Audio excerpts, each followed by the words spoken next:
Hello, hello everybody. I invite you to take a seat so we can start our session.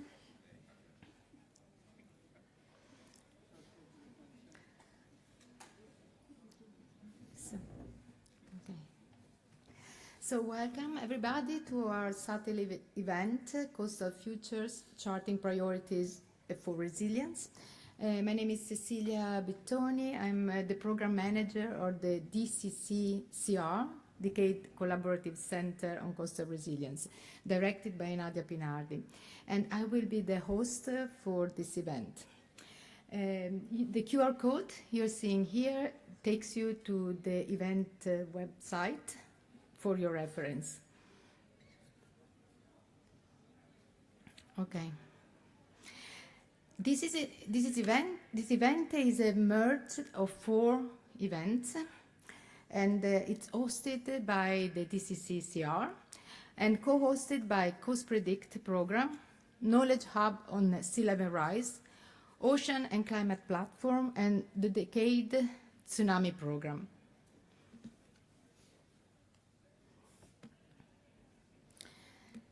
This is the event agenda. The session will include the presentations by panelists and audience participation through Slido questions and Q&A. The questions can be asked through Slido, and we hope we'll have time for traditional hand-raising questions in mid-session. Okay, we start off with 2 Slido questions, just to know a little bit about the audience. Okay. I don't know what happened here. These are the questions that are going to be put up, and if you can answer the 2 questions as soon as they're going to be shown. Yes, they're trying to load the Slido questions, sorry.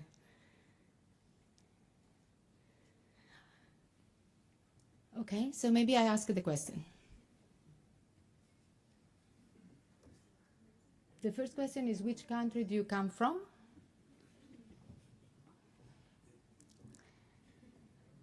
We'll give you about 30 seconds to answer.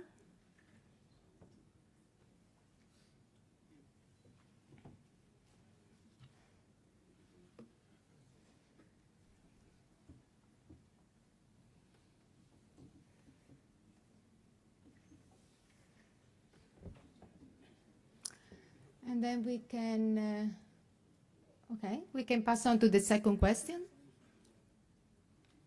It's, what type of organization or sector do you represent? And you can choose as many as you like. You can scroll down and see.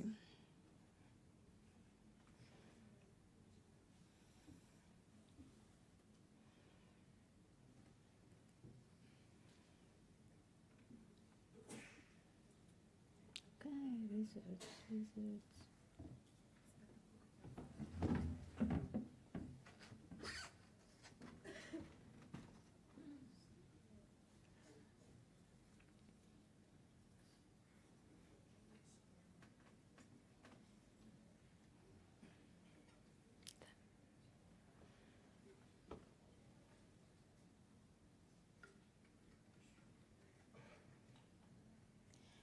Okay, so this is just some of the results. The results will be saved, so we'll write a report after our event and we'll let you know. Okay, so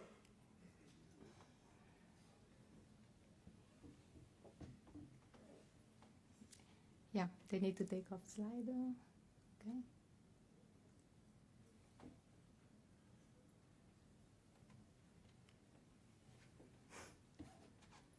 Okay, in the first part of this event, we have 4 speakers, and I'm introducing now the first speaker, Nadia Pinardi.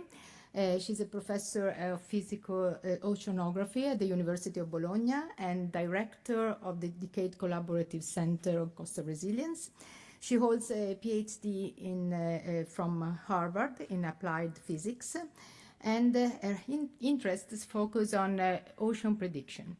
She's also the chair of the UN Decade CoastPredict program. Nadia, the floor is yours. Oh, sorry, I think we went one more. Okay, yeah. Thank you very much, Cecilia. Thank you for coming. We have this new structure now in the decade coordination, and we are dedicated to help to focus on coastal resilience, the different actions that decade has received from you.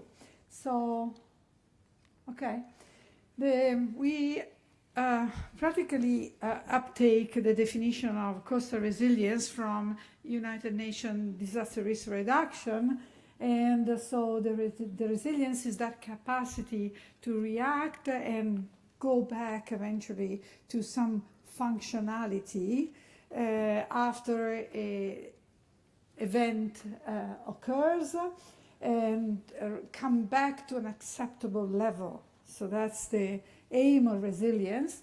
So resilience involves oh?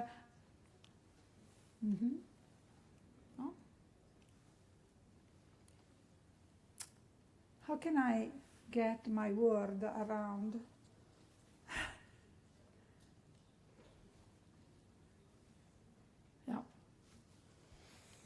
No, it doesn't work.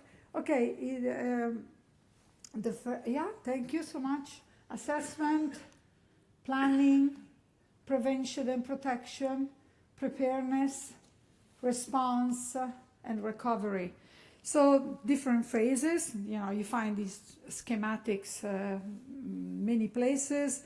We are actively involved to try to find a global framework through the Working Group 6 on increasing coastal resilience for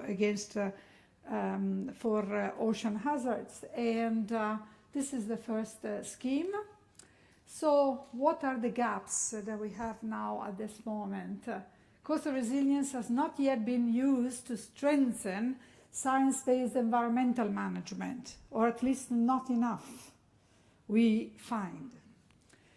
The relationship between adaptive capacity, which is more climate-born concept, and sometimes people say it will encompass coastal resilience, and coastal resilience is not yet clarified. So that relationship, which is very important conceptually, and almost no operational tools exist for coastal resilience planning or management.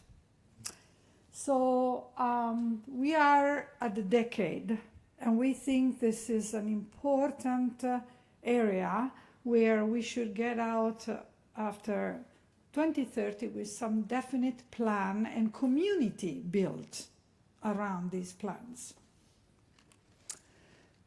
The coastal resilience is relevant to many Sustainable Development Goals. It is 11, 13, 14, in addition to our 14, our goal for the ocean. We need to certainly, we see that coming through also in 11, sustainable cities, climate action, and partnerships for the goals. So we need to strengthen the relationship, and we find in our work that there are gaps in the SDGs, a need for more comprehensive inclusion of coastal resilience targets and indicators. So maybe with a decade we will elaborate how to introduce new targets that have coastal resilience among the indicators and the targets.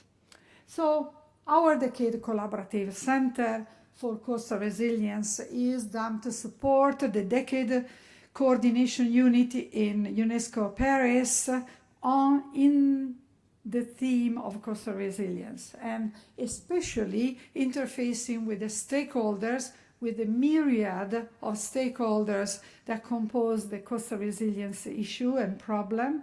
And we try to formalize a way to get in touch with these stakeholders and have them understand what we are doing in a decade and later. So we have a strategic objective that consists of 4 parts: improve science information for all, which we know is important for coastal resilience, enhance stakeholder engagement, promote equitable education, and uphold environmental justice for coastal communities. So these are big goals, and we have several teams implied in each of them. We will show you, hopefully in June 2025, some results of our action. So just to show you our recent past activities, we organized, I think, quite successful meeting at the Ocean Sciences in New Orleans, meeting between coastal community, particularly the cities communities, coastal cities communities, and the resilience scientists. It was done to advance the connection between the science and the stakeholders in the coastal cities. So we have a statement from this meeting, which is quite interesting, in my opinion, that can serve to focus our attention in the stakeholder engagement. So we have coming, and this is a wonderful occasion to publicize, we have coming a course. The DCC will clearly sponsor training in coastal resilience, and we like the help of everybody who is interested, so please get in touch. This course is dedicated to coastal resilient businesses. So we think the private sector is a key component of coastal resilience, and the connection with advanced research tools being developed during the decade is a key. So our target audience is coastal consulting companies, coastal managers and operators, environmental protection agencies, and civil protection, among others. And thank you now very much for the attention.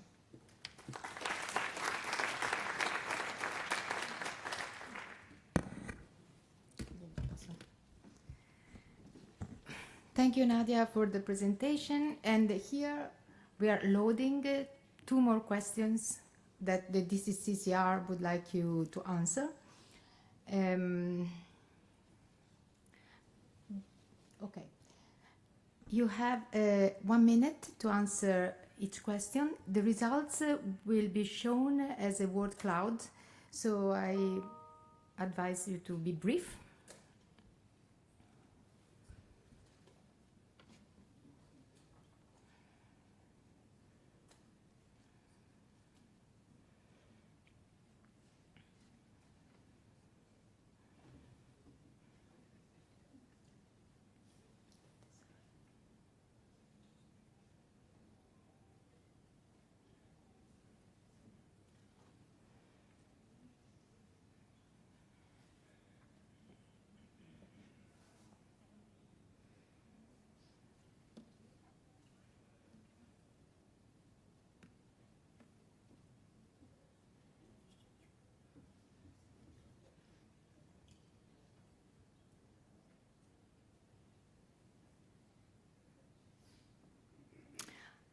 Okay, this is very interesting, and we pass on to the second question.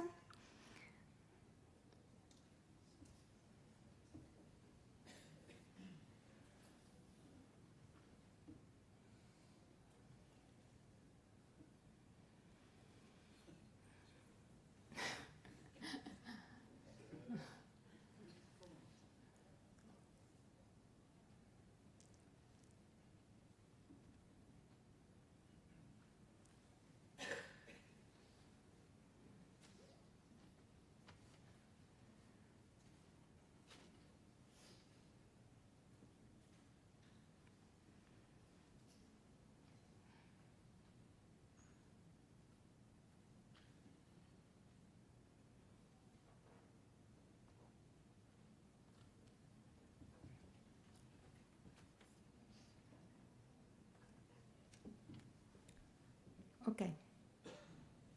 Thank you. Thank you for your answers. We are now moving on to the second speaker. Is Bart van der Hark, Scientific Director of the TARES, Professor at Vrije University of Amsterdam. Since 2023, he has been appointed as IPCC co-chair of Working Group 2. And since 2020, he is a co-chair of the Knowledge Hub on Sea Level Rise. The floor is yours. Well, Working Group 2, as you know, is on vulnerability, impacts and adaptation. So I'm really glad that the previous word cloud has so many words adaptation in it. That's really at the heart. No, but I'm not here to talk on the IPCC, but to talk on this European initiative on a knowledge hub on sea level rise.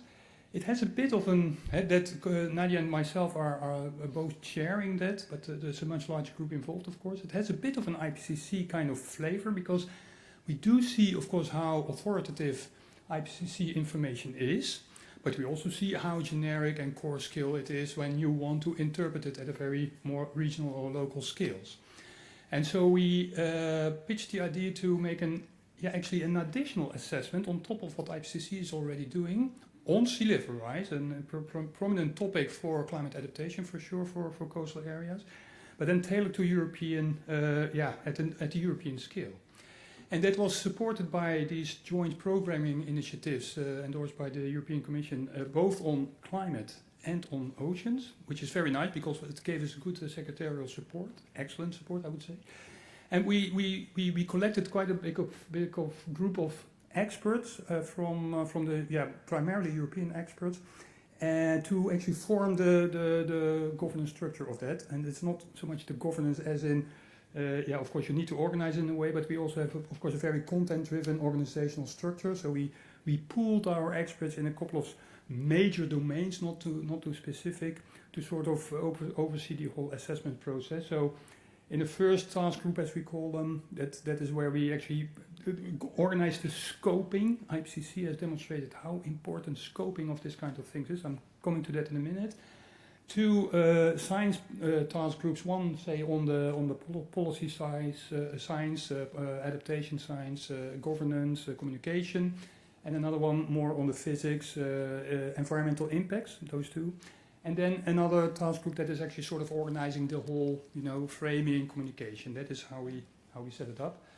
The proposal was we are going to make a European-oriented assessment report on sea level rise, and listening into what stakeholders would like to know is we, as I think IPCC also, and many of you in the room probably also, we are here in a science business, but we are very prominently desiring to make that science usable for, say, policy interpretation and implementation.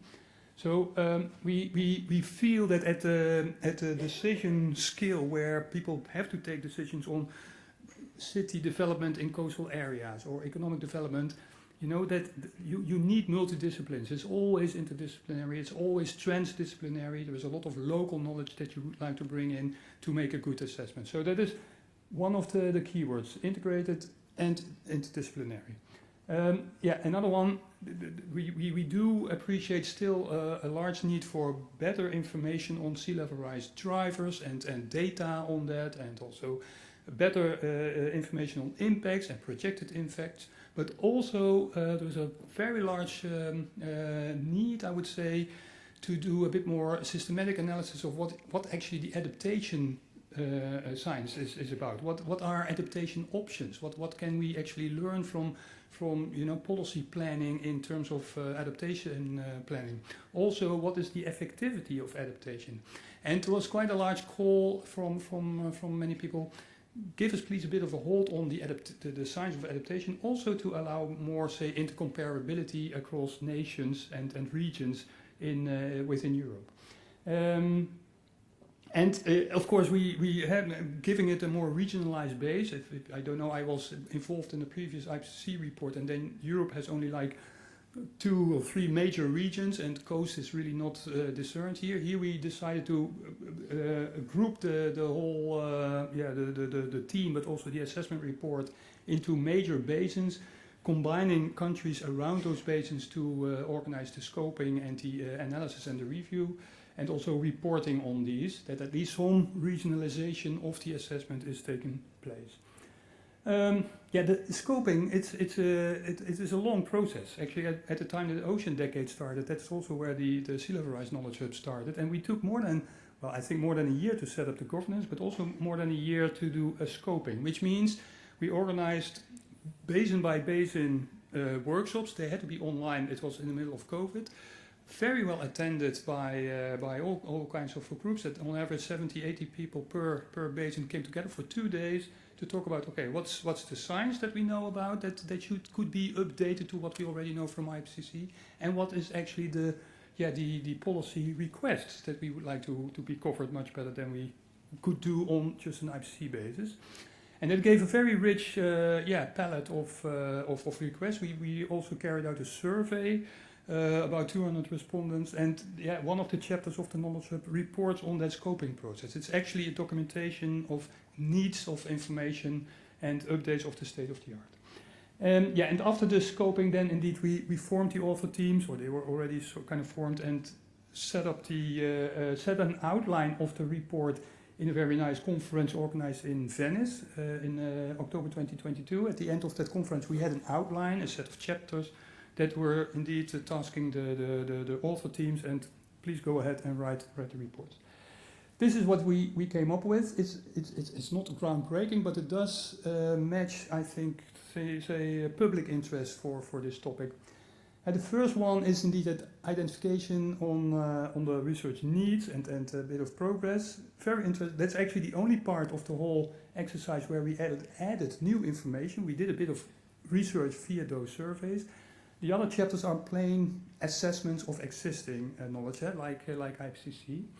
So we have an update on observations, projections of sea level rise drivers, climate projections, and you can see the differences, of course, between the Mediterranean and the Arctic with natural variability and Greenland ice sheet imprints, etc. Very much more detail. Impacts and consequences, coastal erosion, biodiversity, and of course flood safety were the main chapters in that. And then, as I said, the adaptation measures, a systematic survey of what kind of strategies are there, how do they fit in, say, policy cycles, how do we actually measure their effectivity, how do they work about what kind of stakeholder interactions or what kind of knowledge do you need for it. Very nice, very large sort of catalogue of adaptation options and entries, and I think a very nice, useful repository. And then finally the governance. What's actually the complexity of making decisions in coastal areas, and what is some on finance, but also aligning sea level with all kinds of other spatial planning, even geopolitics, because that determines, say, harbor activity and trade routes, etc. So quite a nice coverage of the practice of decision making, I could say. I cannot go through it. The way we organize it, each of these chapters we commissioned as a scientific paper, and we found a journal called State of the Planet willing to actually publish the paper. So we actually followed review procedures and drafting of the chapters as was set out already by the infrastructure of that journal, which makes very nice because each of these chapters now have nearly accepted final versions. Most of them are still in review, but some of them have to push the editorial button, and then they are all done. And they are pretty comprehensive papers. From each of these papers, the management team is now drafting what we call a summary for policymakers, where we dig out the main messages for each of these basins, and that will be published as a separate volume once the 4 papers are collided somewhere later in 2 or 3 months or so. But as an example, to see how much more granularity you get if you really ask the Europeans to come in compared to what the IPCC would give. This is on vertical land motion, and topic in chapter 2, I believe. And much more detail and lots use of local data and models. And this is a snapshot of an overview of adaptation options that is in chapter 4, or maybe this is the chapter 5 one, because both of them cover these in a bit. But it really gives a very nice structure that where they are aligned with, say, major strategic paradigms, and then give lots of examples, hundreds of citations that are covered in this kind of papers. So we feel, this is in response to what the scoping process yielded. I think the author teams, they came together. Like ICC, it had to be done in sort of voluntary basis next to the normal work of all these people. So it was sometimes, it took a bit of effort to get together the people, but it worked very well. All the chapters are out there.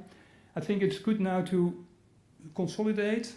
We already asked at the beginning, what would you like to read? We will do an sort of what we call internal compliance analysis to check what has been indeed covered in the report, and we'll send out another survey. Is this the kind of product that helps you? And could you give guidance on what would be a next step? And that is, I think, where we are now.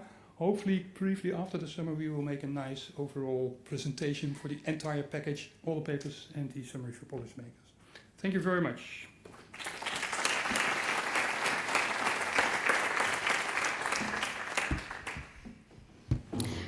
Thank you, Bart, for your nice presentation. And here we have another Slido question that Knowledge Hub on Sea Level Rise would like you to answer. The audience has 30 seconds, but maybe a little bit more.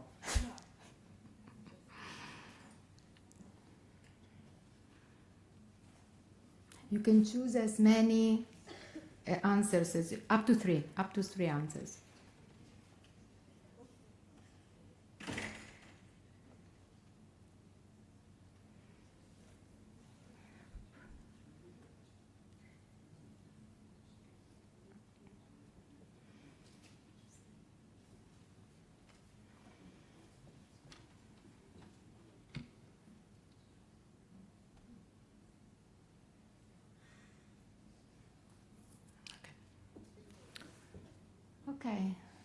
Okay. As I said before, we're going to keep the results of your answers for our report, and we'll share it with you. I'm ready to present now the third speaker, is Lorelei Picour, Executive Director of the Ocean and Climate Platform.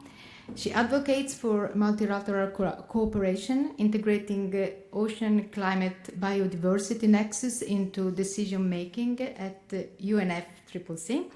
She's also mandated by France and Costa Rica to co-facilitate the mobilization of civil society for the third UN Ocean Conference, as you all know, in June 2025. Here is the floor for you. Well, thank you very much, Cecilia. Good afternoon. First of all, let me stress how honored, delighted, and if I'm being completely honest, a little bit intimidated I am to be part of such a distinguished panel. You will have understood I am not a scientist. I'm more of a policy enthusiast.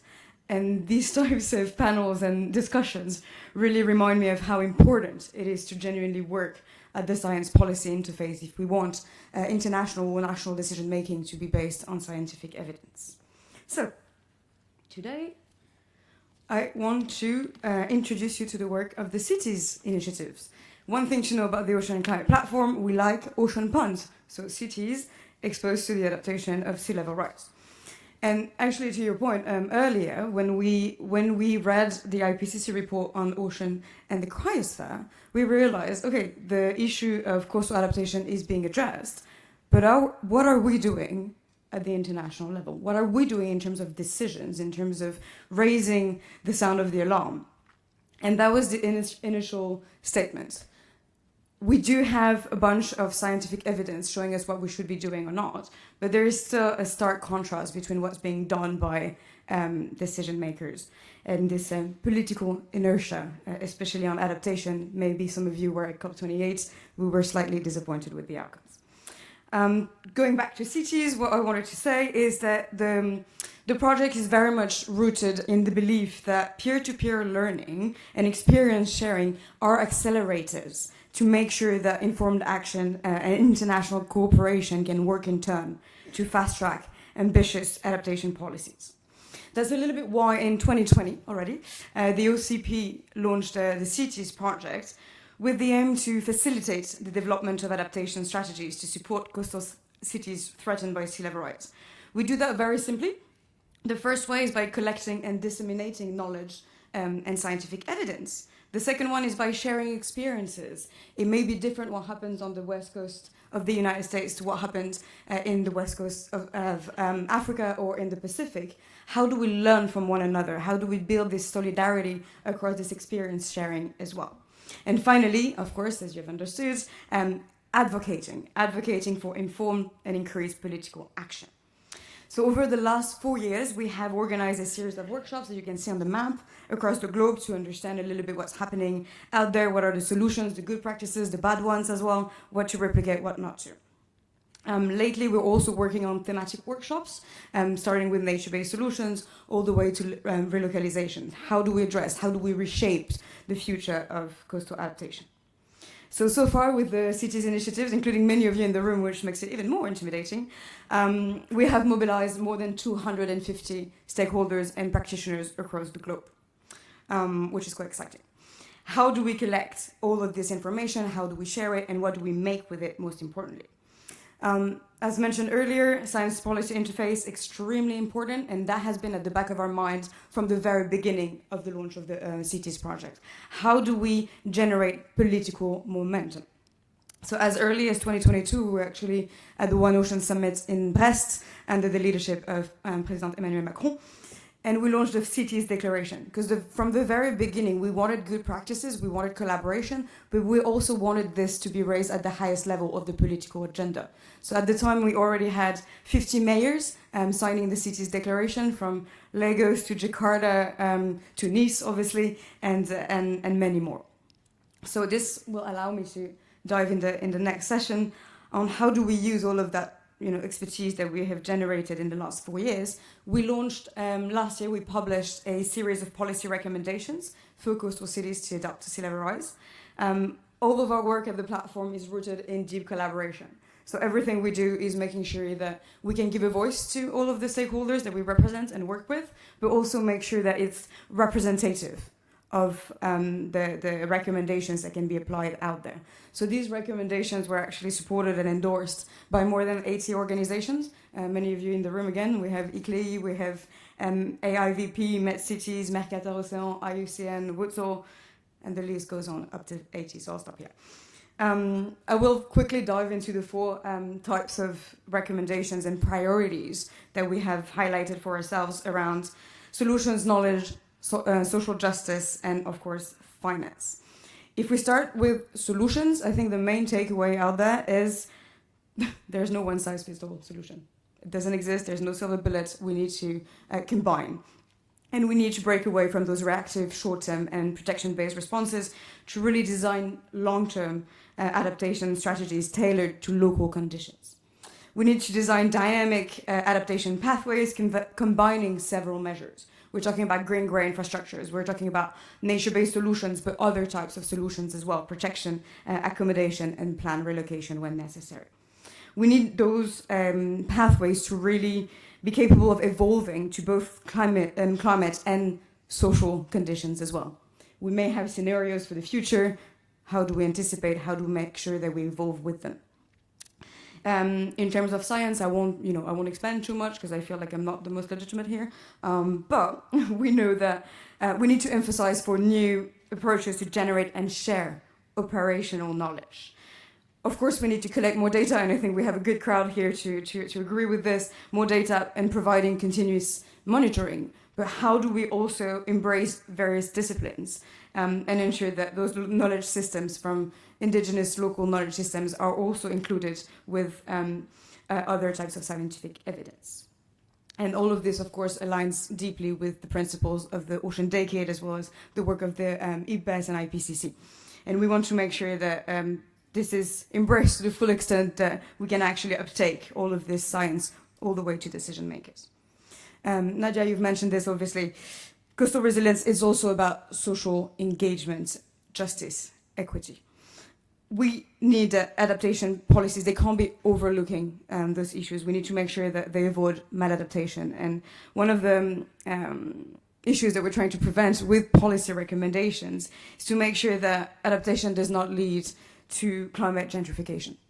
We don't want adaptation recommendations to favor even more inequalities among the most vulnerable populations already.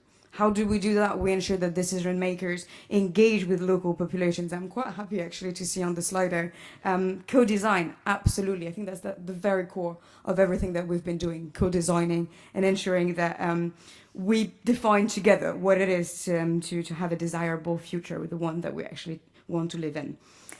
Finally, finance, I just want to quickly talk about it. It's always the crux of the issue. Where's the money? How do we get it? Besides providing more finance, more easily as well, how do we facilitate access to financing in terms of coastal adaptation? We also need to develop a new finance model. How do we ensure that it is built on solidarity here again, making sure to promote integrated long-term approaches to bolster as well local financial engineering? So there's a lot to do out there, and we need all the stakeholders from the blue economy to also play their part, because they do stand to benefit the most from all of this. So finally, I want to just talk a little bit about the rest of the work that we do in terms of political momentum and generating those transformative change at the highest level of decision making. We may have some of the tools, and we're still designing more to act locally. We still need the backup of the international community to take this issue really seriously. And we see it growing. There's also, a little bit of optimism out there. We're seeing the issue of sea level rise really raising to the table, on the political table.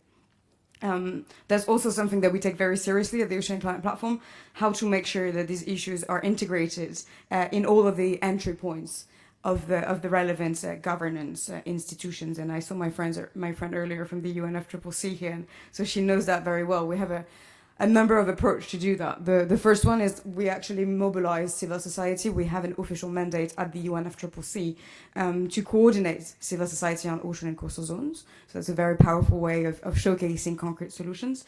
But also what I like to call the submarine approach. How do we identify all of the entry points in the negotiations and ensure that we can push for the ocean wherever it's relevant?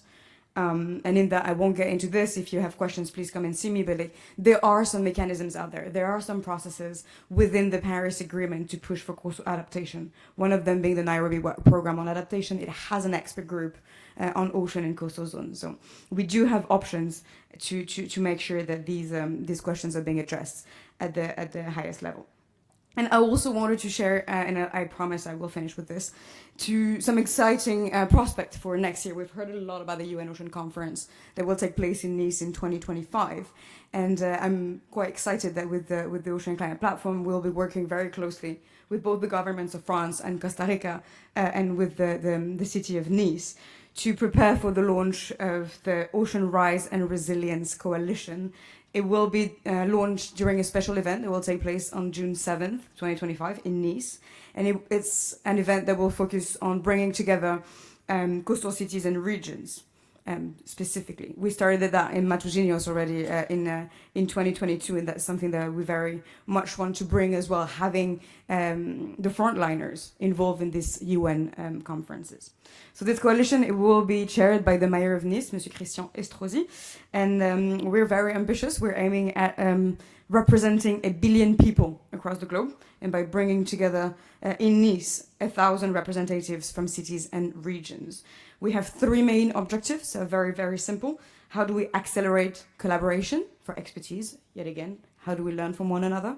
How do we accelerate knowledge and access to finance? So stay tuned on that one, but I just want to stress as well that this will not be yet again another network of cities. We already have so many of them, and we work with some of the most fantastic networks out there, and shout out Kate to ICLEI. We want to make sure that we have something extremely operational and that we can tailor and respond to the needs of those coastal cities. And with this, thank you very much.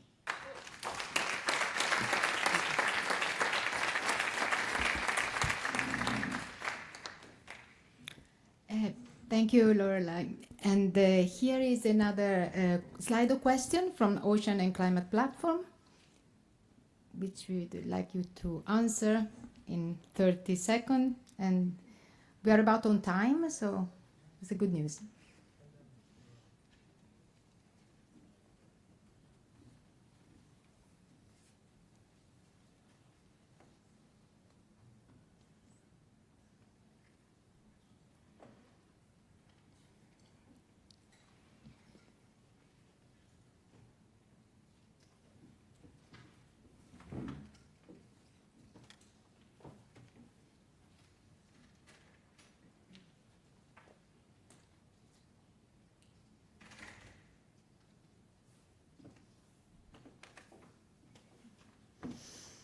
Okay, thank you very much for your answers. I'm about to introduce the fourth speaker of this first part. It's Dr. Srinivasa Kumar Tumala. He's the director of the Indian National Center for Ocean Information Services, a leader in marine science, spearhead operational oceanography and early warning systems. He is coordinating the Indian Tsunami Early Warning System. He also holds pivotal roles within the IOC as a vice chair representing Group 4 and chair of the Ocean Decade Tsunami Program Science Committee. Here, the floor is yours.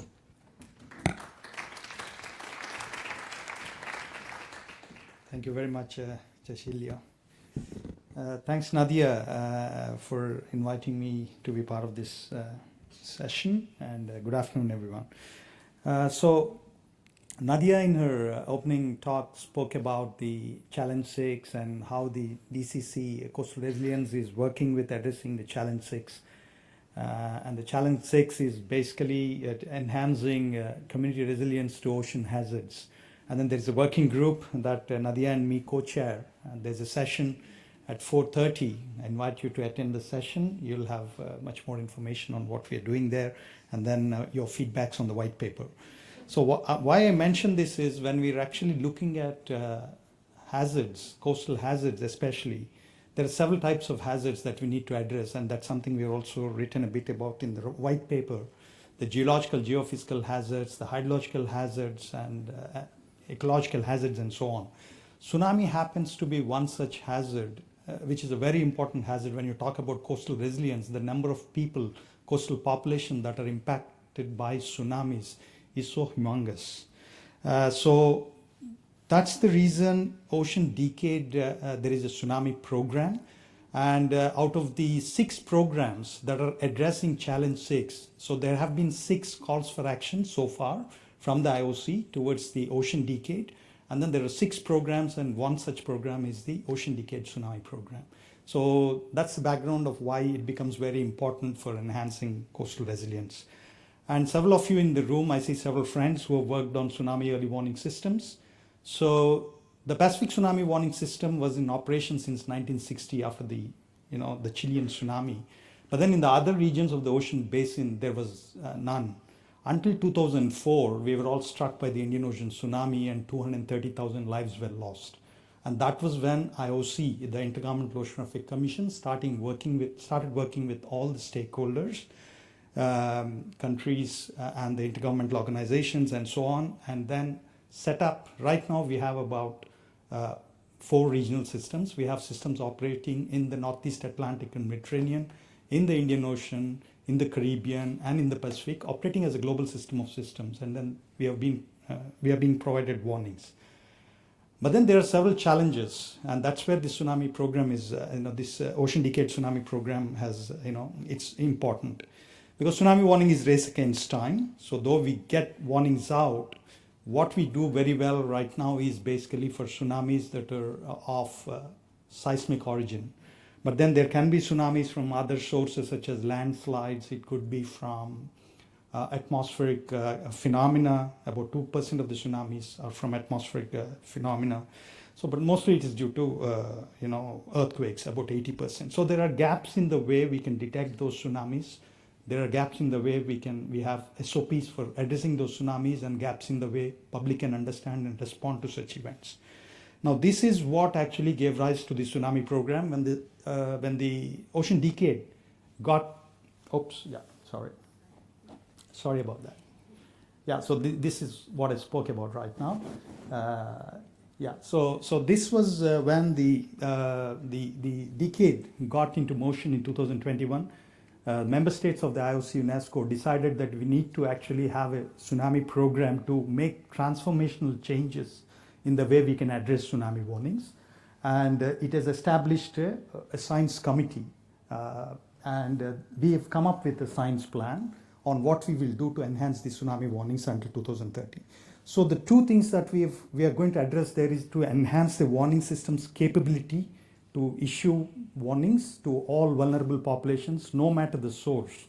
Is it earthquake? Is it landslide? Whatever it is, community in the coast need not be worried. Actually, they need to be given warnings in the way that they can respond and save lives. So we need to address all that. So we need to do that, and then 100% of the community should be also prepared.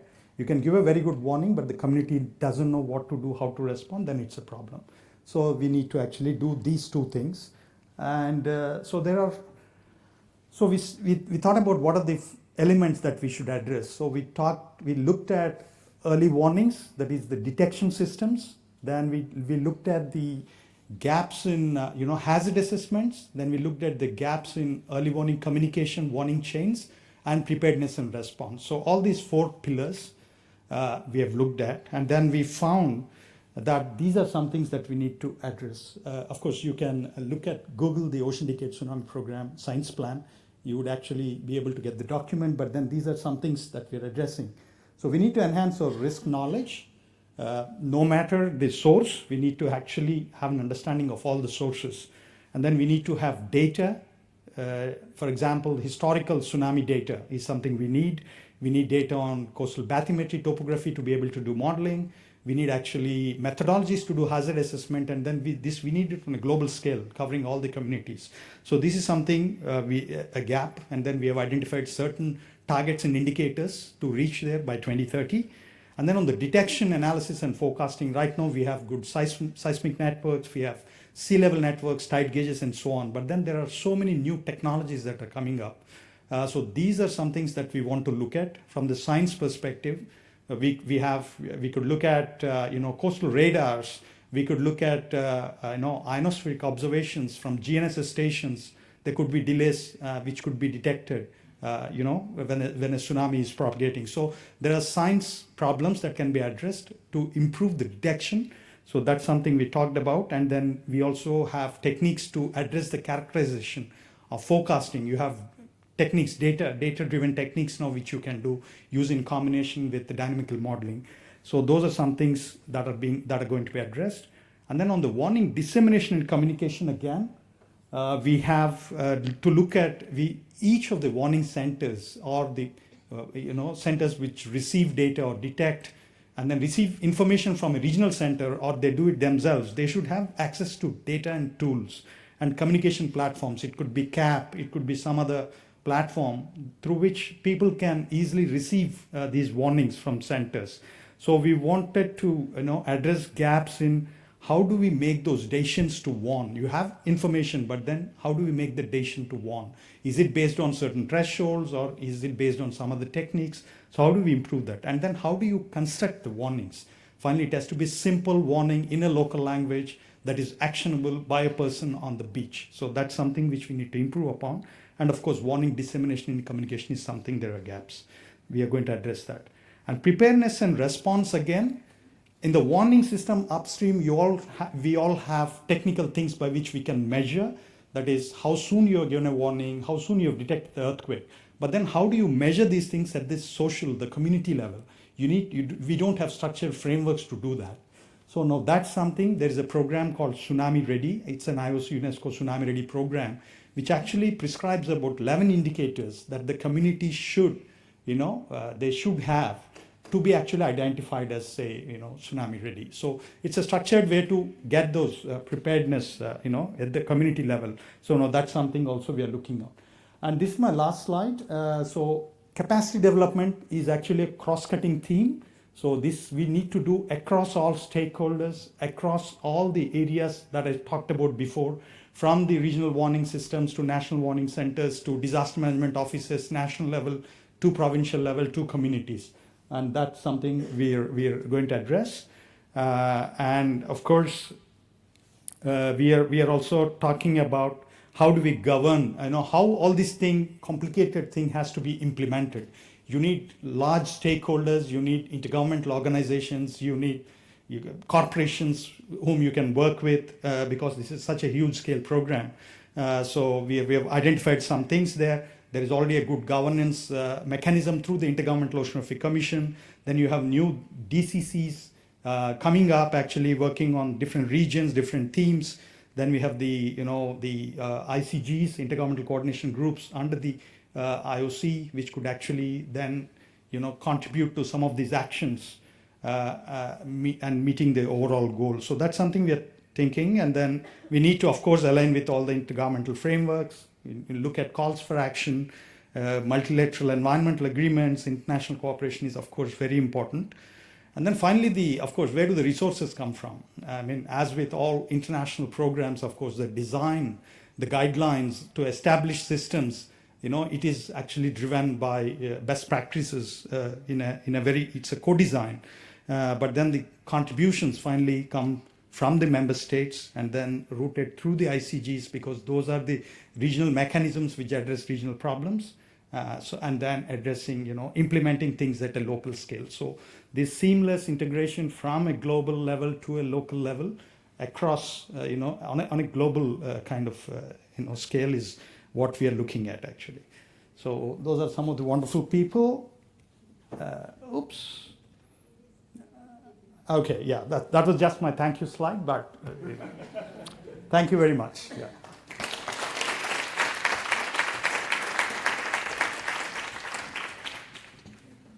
Sì, c'è movie. Srini, I think this slide is about the UNDRR video. Okay, I'll play. Should I play it from here? Yeah. Okay.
Okay, we now have another Slido question from the Tsunami Decade program.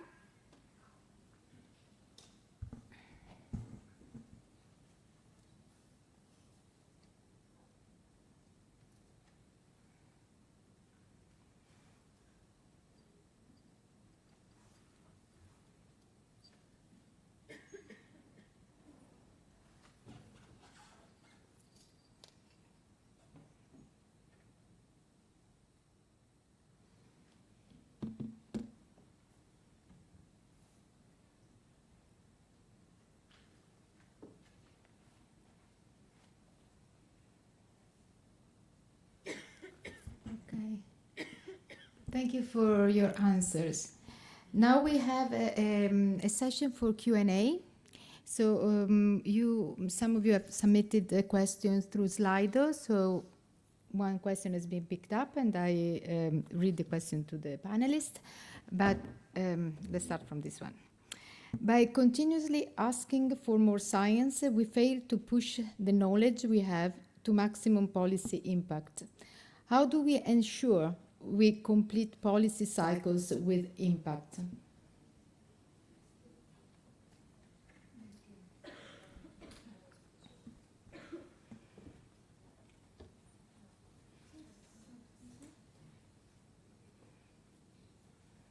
you.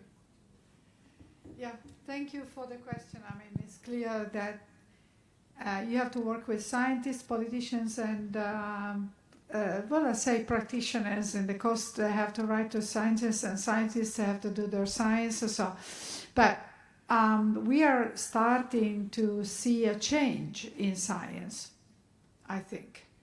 So yes, we want to do more science, but also we want to do it for the relevant problem, right? So that's a very big difference. Instead of deciding ourselves in our closed room in the university, we go and co-design with stakeholders that they tell us what is the problem that they have. That's the start of a change. If we can make that change happening in the decade with some good examples, we will really change, and we will bring science to give positive input to policy making and other things. But the change has started. Many young people realize they want to solve real life problems, and it is difficult for teachers a bit old like me and finding the courage, but they are inspiring, and we have to take the challenge. New problems, new methods, everything new. Yeah, if I may, on making sure that policies are impactful, accountability. That's one thing that is profoundly missing from the implementation of policies nationally or internationally. How do we track progress? And I think that's something where civil society can also play a huge role, with holding accountable not only governments that have, pledged to the 2030 agenda, to keeping 1.5 alive, and so on and so forth, but we also have a role to play in terms of accelerating action. If we believe that governments are not fast enough, then let's do it ourselves. And we can see in the last decade that there's a growing number of public-private partnerships, but also civil society-led efforts to scale up projects, whether it's the protection of mangroves or the decarbonization of the shipping industry. This is being done in good intelligence with governments, but it's also being driven by non-state actors. So I think that's a good message. We can now take one question from the audience, if you have a question. It seems like one came through just now on the slide for Bart. For Bart. Okay. Yes, and it says, how do you intend the sea level rise report to impact at national and lower levels? Yeah, that's a good question. The part of the intent was already realized by the scoping process. So we invited quite a bit of practitioners in the policy making in the scoping process. So they are involved. Some of them have also participated in the review. That's sort of a co-creation. I also, and it's also maybe a bit related to the previous question, we also have this chapter on governance. I think we can go a bit further to make, say, the science policy interface as something that we can also study scientifically. I think it's a good attitude as a scientist to embrace the fact that there is quite a bit of societal hesitation to embrace the solutions to inconvenient truths or something like that. So there's quite expected mechanisms that actually try to slow down or whatever climate adaptation for sure. But I guess that holds for everything. And I think it's good if the scientists also take stock of what we can learn from that perspective. And that's why I like that governance chapter in our report. So I hope that also gives a bit of insights on how actually, policymakers also tend to push back to the scientists. There's also quite a bit of a societal hesitation to embrace solutions because it's not convenient, and then we push back to the scientists. Let's first dig out a bit more evidence. So I agree that the scientists move towards the policymaking, and the policymaking should sometimes be aware that they're actually, putting something on the plate of the scientists that actually belongs to the policymaking. That's all quite. But to come back to this question, we will go back to the people that participate in the scoping and ask them: has this been helpful? The process, but also the output, and please give us guidance on it. Final comment: the product is one, the network is another one, and I think we created quite a nice network in these. And we did see quite new alliances that weren't there before this project started, and that is of course the best way to get scientific advice is to have a diary with people that you can call at the moment you need some information, right? That's the point. Yeah. Just the question about do we ask for more science, which was without trying to get the maximum of solutions out of the knowledge that we already have. Yeah, I think that's something we need to really address. There is science that we already know, knowledge that we already have from science with which we can provide solutions. Like for example, I'll take the example of tsunami. Before the 2004 tsunami, we already knew how to set up and operate tsunami warning systems. But then one day before that event, if you would have gone to the government or the policymaker and asked me to give money for establishing such a system, they would just laugh at us.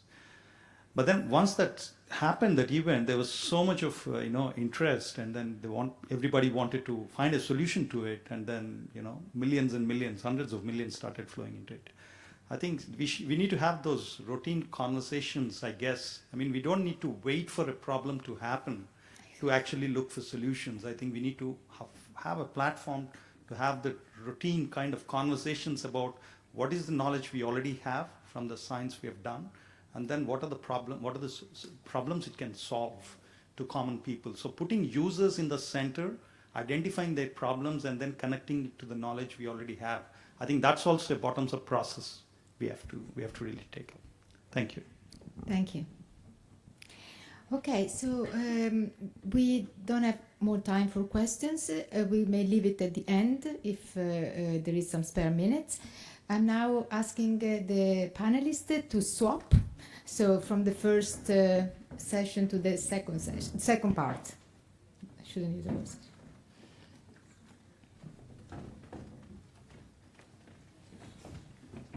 In this second part of the event, will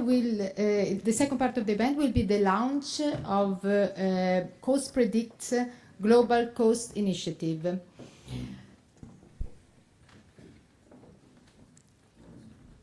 Oh, Jackie.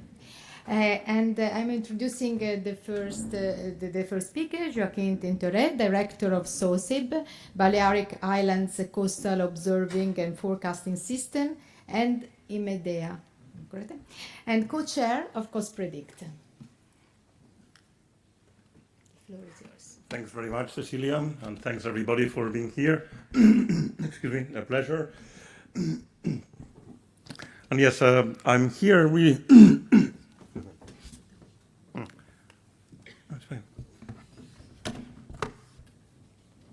I'm here to really present you about really GlobalCoast. To present you GlobalCoast. GlobalCoast is the CoastPredict initiative, and as you know, CoastPredict, what we really pretend with CoastPredict is to revolutionize the global coastal observing and forecasting system. And how we want to do that is really through the GlobalCoast initiative and the Global Coast launch that we celebrate today. Thank you, Nadia.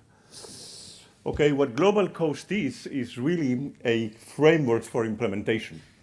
Okay, so we want to be very specific and we want to try to change things, and what we want is to, and what we have done actually initially, is a big survey. A survey that was finally answered by 225 institutions worldwide, 65 countries, and 124 pilot sites. You see here some of the outputs of the areas that the survey covered. And those are the areas where we are going to focus. And what do I mean by where we are going to focus? It's basically that the CoastPredict started, and GlobalCoast is the idea for the implementation, as a common ground for putting together the many common elements from global, local coast problems and solutions. Okay, so we want to bring all this together in CoastPredict, and it's more specifically through GlobalCoast. GlobalCoast then focus as in response to the previous question and Nadia's answer. We are trying to avoid business as usual. We are really trying to listen more to society. And then definitely CoastPredict and GlobalCoast focus on user needs and solutions. And here you have an example or some examples of the different type of stakeholders that were contacted and that were actually responding to the survey. But we're not only focusing on user needs and solutions, we are actually also focusing on sharing knowledge, methodology, data, and one of the things that we are seeing more and more is that we have to share more than data. It's really the whole resources that are available and that need to be available for really responding to the coastal challenges worldwide. Okay, how we do that also is through a very relevant cloud-based infrastructure. You have here an example of the type of cloud infrastructure that we are designing and that we are thinking. All this is still very preliminary, but we have one of the key elements which I'll mention at the end also is that in CoastPredict and GlobalCoast, we are trying to bring together the public and the private sector, definitely, through very strong and intense public-private partnerships. And I mean really partnership. So this is more than collaboration. This is really partnering for finding together the solutions that are needed. And so here, what you see here is the cloud infrastructure, the cloud services for public and private, the data architecture, the coastal infrastructure. You see the different elements, and we are also designing different levels of information and services, level 0, level 1, and level 2. And those different levels will be responding to different examples of the services provided. And those are some examples, just 4 quick examples of the services for risk assessment and management in terms of extreme events and early warning, in terms of ocean cities, ports and management, nature-based solutions, planning and monitoring, aquaculture planning and management. So I think those are basically the major elements of what GlobalCoast is bringing and what the new ideas from CoastPredict program, as you see there also on the left, Goose and Doors program, we are bringing. And I think that's basically it. That's the summary. GlobalCoast, a global network of different pilot sites, a cloud-based infrastructures and services for risk assessment and management. And I thank you very much.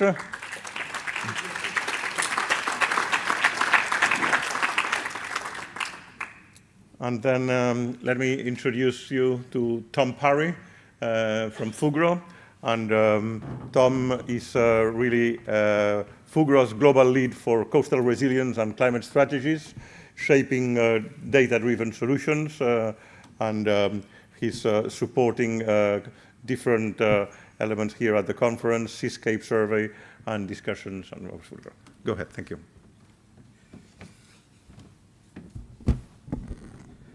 Thanks, Joaquin. It's a real honor to be here. Oh, I need that. Thank you very much. It's a real honor to be here in front of everyone. I'm not sure everyone in the room knows who Fugro are. To put us into perspective, I suppose, Fugro is one of the world's leading geodata specialists, and as a private organization, we map, model, and monitor data across land and marine environments for a multitude of private sector and government initiatives. And over the last 12 months, I've really had the honor of working with the CoastPredict board to really explore, for want of a better term, the business case behind why we need to build this system. So in the next 5 minutes, I really want to try and frame this as best as I can from what I've learned over the last 12 months. So first of all, why do we need the GlobalCoast cloud? Well, across our coastal zones, an estimated 2.6 billion people are exposed to climatic and oceanographic change. Data is vital for understanding our response to this change, and with it we can forecast, we can plan, and we can unlock the finance to build coastal resilience. However, there does exist significant gaps in the coverage of fit-for-purpose ocean technology, particularly within our coastal zones where there is often a data desert that exists. Closing this gap is vital in growing coastal resilience around the world. So by enhancing coastal ocean data services, GlobalCoast aims to create a scalable coastal data network that will enable more access to observational data insights to drive better decisions. And that's really what data provides. It's a decision-making tool, and the amount of decisions that we need to make in these environments is vast, as we've learned over the last few days. So right now, finance and investment is a real barrier to success. I think we're all talking about wonderful solutions in these rooms today and across the last few days, but until we can unlock finance, none of these are going to become a reality. And this is one of the major roles that the private sector can play. We can reduce the risk of investment to enable scalable solutions to happen faster. I'd really like you to think about a world where the public sector and private sector work together, and what that would really look like. And this is the vision at the heart of the initiative, focusing on innovation, expertise sharing, and of course co-design of solutions. We're aiming to deliver faster, more efficient and scalable solutions that create a triple win scenario. So for the public sector, it's about creating success from public science to deliver public good at scale. For the private sector, it's about creating new digital and data markets to sustainably grow businesses. And for investors, it's about creating lower risk, higher impact investments. Our approach recognizes that big ambitions require ambitious strategies. We're not just creating a data network, we're developing a global marketplace for coastal and ocean data products and services. And whilst public good is the main driver behind this, we also need to consider that for public sector to be involved, there needs to be a financial incentive to do so. Our pathway to success needs us to explore how we continue to maintain the global coast beyond just the initial investment. This needs to remain a system for years and years to come. That's going to need continuous investment. So through this, we will need to explore how we enable free services to be scalable and fit for purpose. We need to ensure continuous investment without the need for continuous public funding. And we need to incentivize private sector to invest in solutions to continuously improve these solutions moving forward. Now, 70% of innovation fails. That's just a fact. So we need the freedom to fail to be able to test these ideas. I think it's clear that there needs to be action to move forward, and co-design is a real way we can do that. And this is something the private sector can really help with. So we need to start experimenting and testing concepts, and through the GlobalCoast initiative, we will work to rapidly test ideas through co-design. We'll validate solutions that are fit for purpose, and we'll create investable solutions that reduce risk. The world needs bigger partnerships to amplify the benefits of ocean technology. And together through this partnership, we will leverage the capabilities from each other to avoid reinventing the wheel. We'll significantly reduce investment risk, kickstarting the growth of scalable ocean technology, and we'll explore how public good and commercial services can complement each other to meet the different user needs and ensure sustainable solutions for decades to come. Moving forward, we need to explore the right technology partnerships that will accelerate the development and achieve our ambitions. Thank you very much for listening.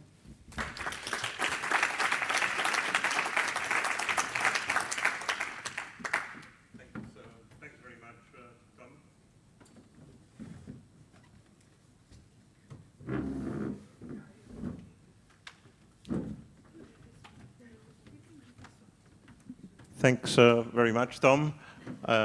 Then I, okay, sorry.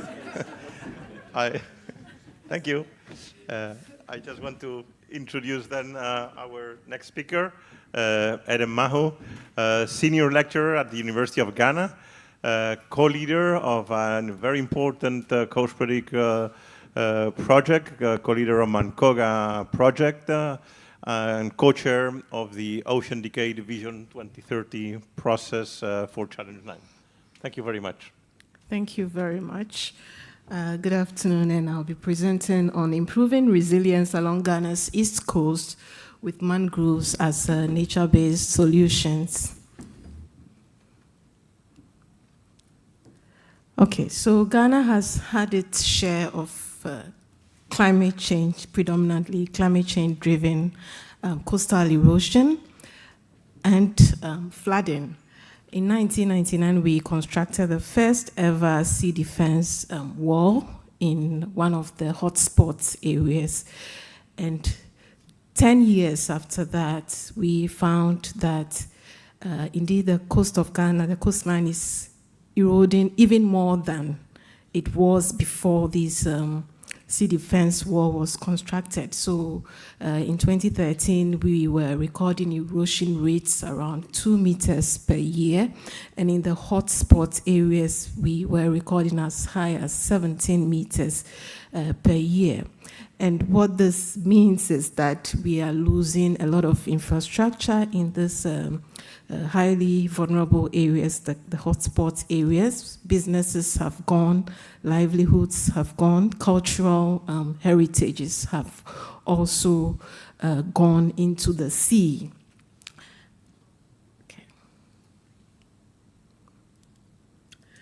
Okay, so like I mentioned, we have put in place all the interventions, and since the deployment of the first sea defense wall, it's been grey infrastructure after every incidence of erosion. And so we have mostly looked at the short-term interventions, which, aside the sea defense wall, include groins, boulders. And so you come to Ghana now, and you see that there's a lot of this infrastructure along the coast, which is also making the beach not accessible. A lot of habitats are going, and it is not even helping to address the solution, because the erosion is just moving from one side to the other.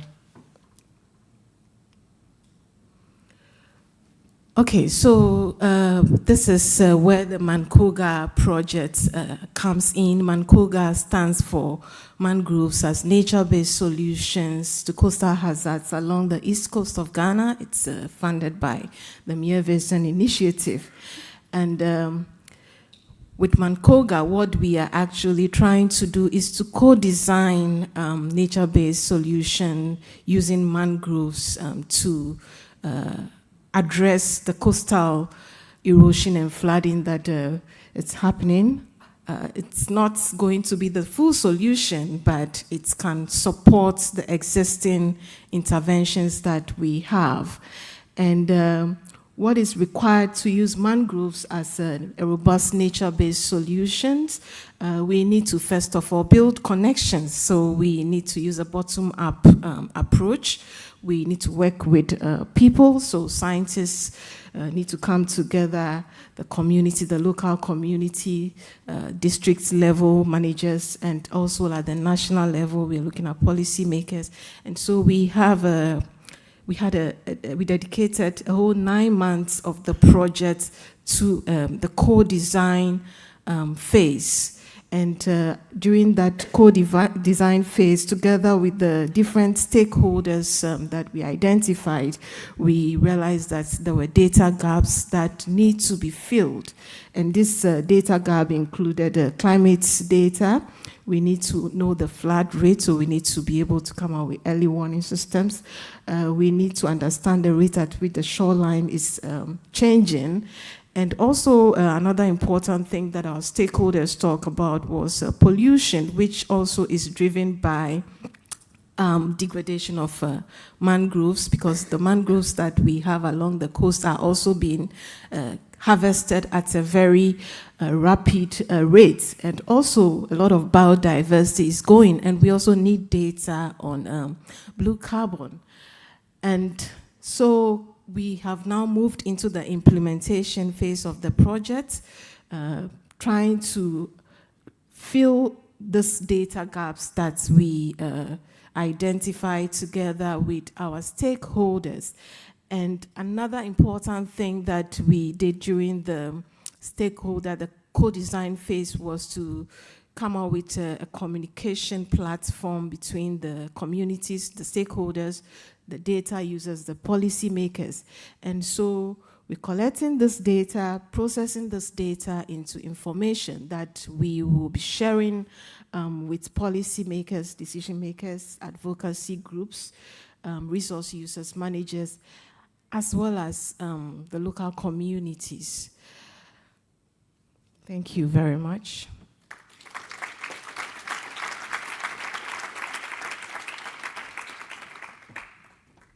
Thanks very much to them. Very nice. I think it's very relevant, the type of work that you are doing in Ghana. And now it's really a pleasure to present and introduce Aleta Iñiguez, professor at the Marine Sciences Institute, University of the Philippines, Diliman, leader of the UN Ocean Decade Project on Philippines ocean observing and coastal resource management. Thanks, Aleta.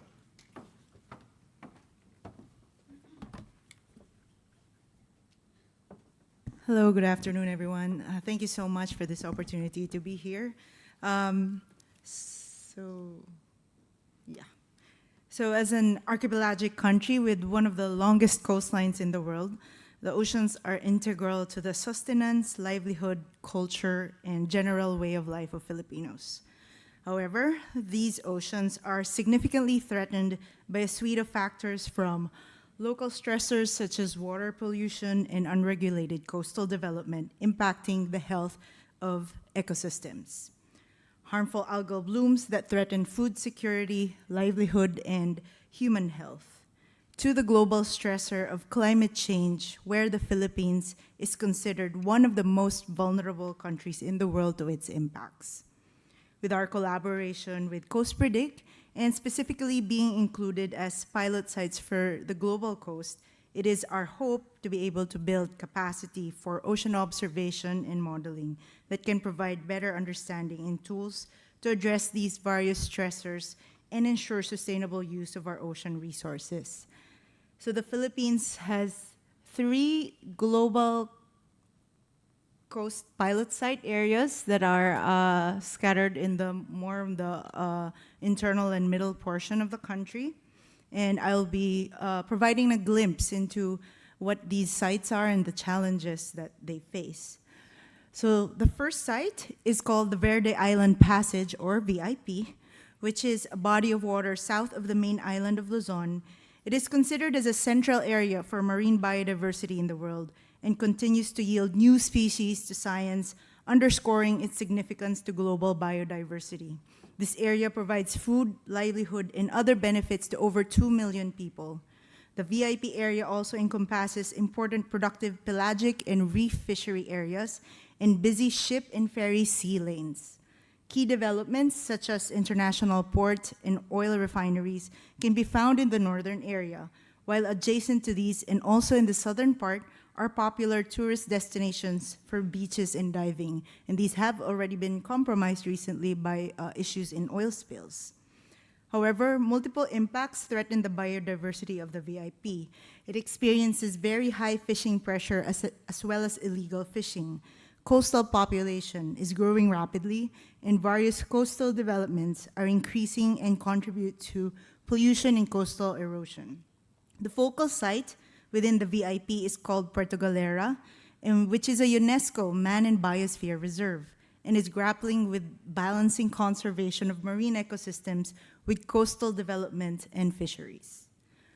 So the second site is Tayabas Bay. It is a large embayment found in the southeast side of the main island of Luzon. It is considered one of the major fishing grounds in the Philippines and also encompasses various ship and ferry lanes. The bay features a variety of ecosystems with its extensive intertidal mudflats, sandflats, and various mangrove forests, seagrass beds, and coral reefs. It is considered as an important bird and biodiversity area as it's an important staging and wintering site for several migratory birds and houses many different species of shorebirds. As capture fisheries harvests dwindle around the country, there is more reliance on aquaculture. So the focal sites in this area are Pagbilao and Padre Burgos in the province of Quezon, which are sites of growing shellfish and fish mariculture industry that is leading to concerns about harmful algal blooms and the deterioration of water quality, as well as questions regarding proper zoning of marine activities. So the last site, the third site, is Visayan Sea. It's an eternal sea within the Philippines, covering an area of about 10,000 square kilometers. It is a traditional and major fishing ground with an abundance of pelagic and demersal fishery resources. The region has ranked third in the commercial fishery sector with about 13% contribution to total fish harvest in the Philippines. However, its stocks, especially those of small pelagics, are already overexploited, and understanding and sustaining its productivity for fisheries is especially important. This region has also experienced large impacts from strong typhoons. So, Verde Island Passage and Puerto Galera, Tayabas Bay and Pagbilao, the Visayan Sea. These sites around the Philippines would serve as pilot sites in the global coastal ocean experiment, representing a variety of biodiversity and marine resources, as well as contexts and threats that could also be shared elsewhere around the world. We aim to bridge the gaps in coastal observation, modeling, and technical capacity in the Philippines through the UN Ocean Decades endorsed project, the Philippine Ocean Observing and Coastal Resource Management, also called SUSTAIN, along with existing synergistic Philippine initiatives like the Visayan Sea Model for Operational Oceanography and the Philippine Ocean Monitoring and Prediction System. Through this collaboration with CoastPredict and its partners, and definitely strong engagement with stakeholders and the communities, we are hopeful to contribute to tangible improvements in coastal and marine ecosystem and community health and resilience. So thank you.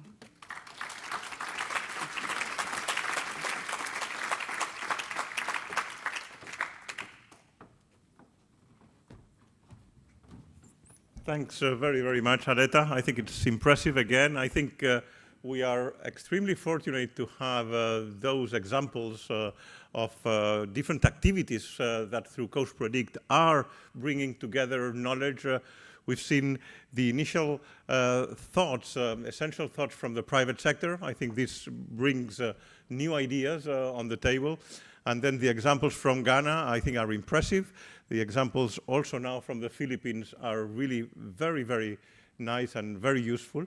And I want to emphasize the need that was expressed by our two speakers before to bring together this knowledge and to share the knowledge, the experiences, etc. And now I want to finish this session by presenting also my friend and colleague Edgar Cabrera. Edgar, what can I say? He has immense experience in marine meteorology, oceanography, marine affairs. He has been a key element from the Colombian Navy, but also at WMO for many years. And right now, and the reason why he's here really today is because he's member of the task force of the Tropical Americas and Caribbean region for the UN Ocean Decade and represents then here today EO Caribe. Thanks, Edgar.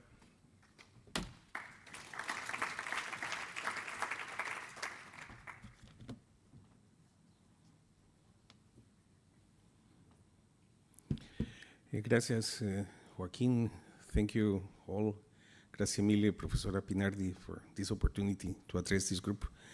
As Joaquin mentioned, I am representing the Tropical Americas and Caribbean and EO Caribe.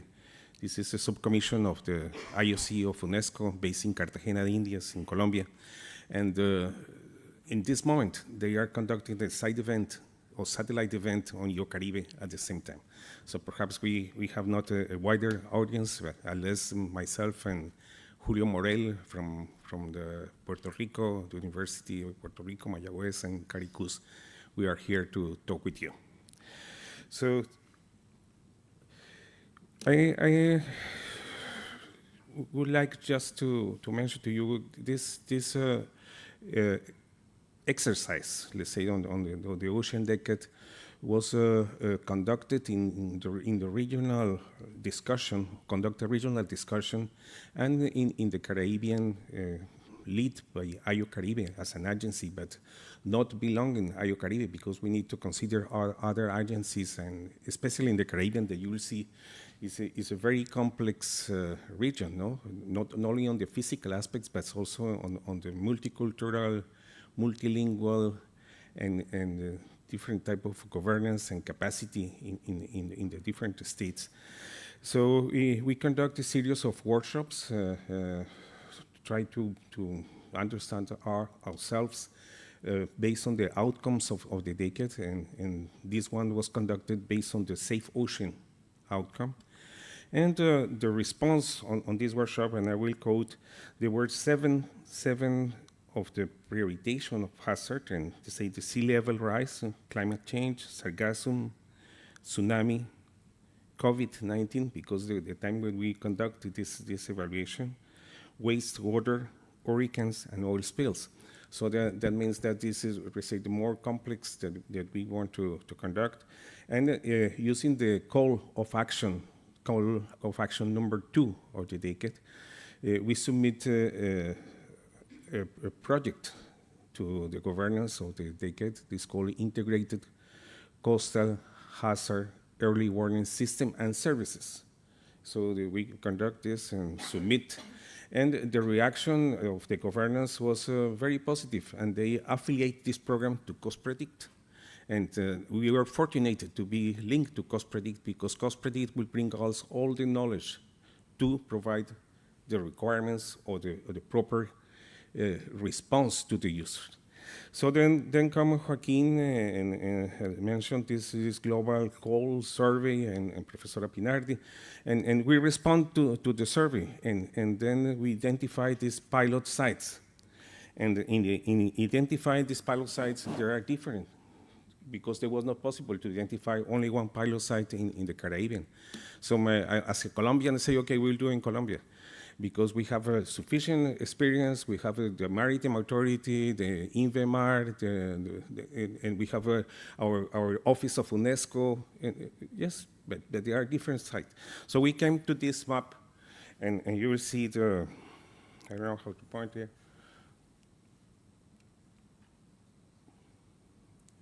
So this was the pilot site 1, and it was related to the East Caribbean countries. So why we select these Caribbean countries? Because there is a strong institutional base in Barbados.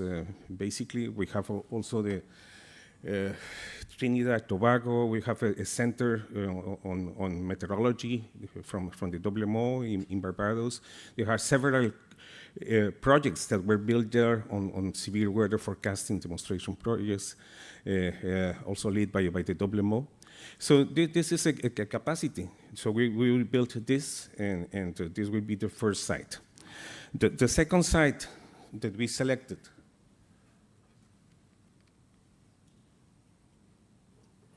okay, sorry. So we will go first, 1, we move to 2. So the second site was here in Colombia, but it was not expanded to Colombia. So we will Venezuela, Panama, and all this part of Central America. And this is basically having the support of this Maritime Authority and the research center in Colombia that is also a training center. The third one here in this island, and this is based on CARICOS, and using the examples that we built on the Dominican Republic, and this perhaps remind me that Nadia and Johan Stander were the leading on this effort on the coastal inundation forecasting projects that were built here in the Dominican Republic. And the fourth site is really on the Gulf of Mexico, and having the leading agency, the University of Autónoma de Mexico, the CCS in Mexico, but also using the capacity of Cuba. And in the United States, in the academia, basically the University of Miami, Rutgers University, and the Hurricane Center. So this is what we want to share with you. The clock is ticking, sorry, not thinking, also thinking, but ticking. And we have a lot of work to do, and especially because the communities are expecting us to deliver results in an integrated way. So we don't want to avoid or to overlap in the mandate of the institutions in the case of this IO-Caribe, because IO-Caribe is oceanographic. So we respect the WMO, the DRR, all the matters, and we need to work together and deliver the users. So thank you very much. Grazie mille, professora, sorry, and thank you.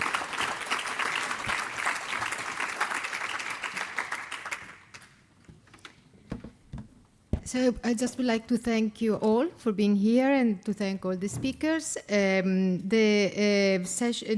afternoon's Challenge 6 sessions will continue with the discussion on coastal resilience. So please, if you want, you can join us there.